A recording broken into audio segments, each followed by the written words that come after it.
किछि यात्रा आमे प्लान करू आउ किछि हुए भगवान को डाकरारे एई यात्राटा लागुतला जेमते महाप्रभु निजे डाकिचंती।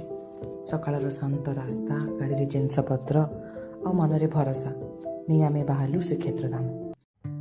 आग टिके पेट पूजा करदेलु तापरे आम गाड़ी को भी टिके खाया को देदेलु माने गाड़ी रे टिके पेट्रोल भरीदेलु। गाड़ी आगको बढ़ुवा सहित मन धीरे धीरे हल्का हो जाउतला। चिंता दुख आ दैनंदिन जीवन को भूली जगह पाखक दौड़ी जाऊँ। मनरे गोटे छोट भरोसा महाप्रभु तम पाखे पहुँची गली सबू भल हो।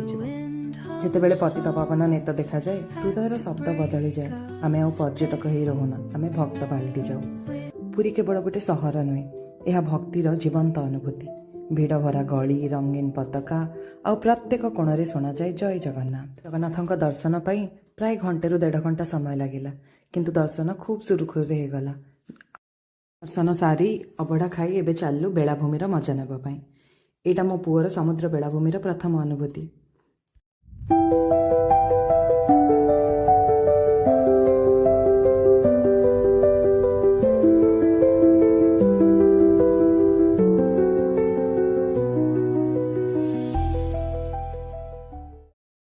देखो केमती खुशी है कि ता बाबा सहित खेलुची।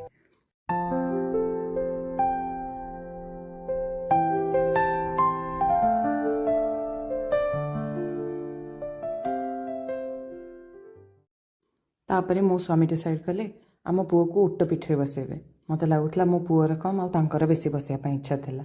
से जहा उट्ट पिठरे बसी से माने तार मजा खूब मजा उठे।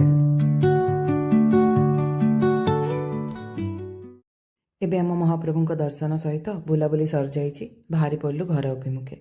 बाटरे चंदनपुर फेमस चूड़ा कदम्बा और डालमा खाइबा केमती बुली कमेंट सेक्शन में निश्चित जनइबे। आपण मानक भितर केते जण एठी चूड़ा कदम्बा और डालमा ट्राई करचंती। मते तो बहुत भल लागिला।